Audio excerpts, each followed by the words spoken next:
ইসলামপুর ইউনিয়নের ২০-২৫টি গ্রামের ২০,০০০ মানুষের একমাত্র চলাচলের রাস্তাটির উপরে নির্মিত ১০ মিটার দৈর্ঘ্যের সেতুটির কাজ দীর্ঘদিন ফেলে রেখেছেন ঠিকাদার। এই সেতু দিয়ে প্রতিদিন হাজারো মানুষ যাতায়াত করেন।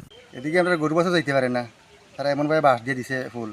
এবারে ছোটো বাচ্চার ফাওয়া মাইয়া দিকে ফাওয়া ভাঙছে কয়দিন আগে, স্কুলে যার বাচ্চা।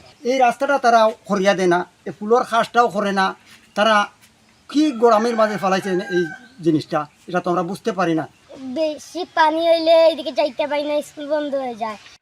১ বছর আগে কাজ শুরু হলেও এখন পর্যন্ত ১/৪ কাজ শেষ না হওয়ায় হতাশার কথা জানান এলাকাবাসী। এদিকে বিকল্প সেতুটিও ভেঙে চলাচলের অনুপযোগী হয়ে পড়েছে। সেতুটি নির্মাণে নানা অনিয়মের অভিযোগ রয়েছে। কাজের মান নিয়েও প্রশ্ন তুলেছেন অনেকে।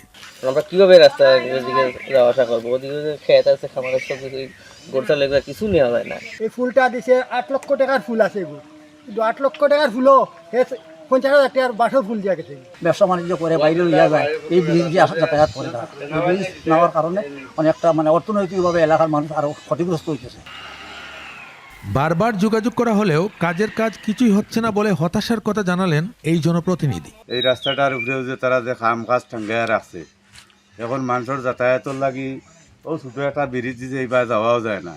সাইনবোর্ডে দেয়া কাজ আরম্ভ ও শেষের তারিখ ভুল দেওয়া হয়েছে বলে জানান উপজেলা প্রকৌশলী। ঠিকাদার কাজের মেয়াদ বৃদ্ধির জন্য কোনো দরখাস্ত না দিলেও মেয়াদ না বাড়ালে কাজ শেষ করা সম্ভব নয় বলে জানান এই কর্মকর্তা। লোকাল কিছু সমস্যা থেকে থাকে, বিভিন্ন লোকালি সমস্যার কারণে, এই কারণে এটার অগ্রগতি কম। এখন আর সমস্যা হবে না, জাস্ট বর্ষা পার হয়ে গেলে নেক্সট শুকনো মৌসুম শুরু হলে কাজটা শেষ হবে। প্রকৌশলী ও ঠিকাদারকে নিয়ে বসে দ্রুত কাজ সম্পন্ন করার ব্যবস্থা গ্রহণ করবেন বলে জানালেন উপজেলা নির্বাহী কর্মকর্তা। আমি ঠিকাদারের সাথে কমিউনিকেট করব যাতে ওই জুনের ভিতরে অন্তত তার কাজটা শেষ করে। আর বাইপাস যে আপনি ব্রিজটা বলছেন যে বাসের যেটা সেটা ভেঙে গেছে, সেটাও আমরা মেরামতের জন্য ওনাকে বলবো, শীঘ্রই ব্যবস্থা হয়ে যাবে। আর আমাদের ওখানে যে প্রশাসক আছে তাকেও নির্দেশনা দেবো, তাতে সে এটা নিয়মিতভাবে কাজটা মনিটরিং করে। ২০২৫ সালে শুরু হওয়া প্রায় ১,৬১,০০,০০,০০০ টাকার সেতু নির্মাণের কাজ ২০২৬ সালের মার্চে শেষ হওয়ার কথা। অথচ এখনও সেতুর ৪ ভাগের ১ ভাগও কাজ সম্পন্ন হয়নি। তাই দ্রুতই সেতুর কাজ শেষ করে চলাচলের উপযোগী করবেন সংশ্লিষ্ট কর্তৃপক্ষ, এমনটাই চাওয়া এলাকাবাসীর।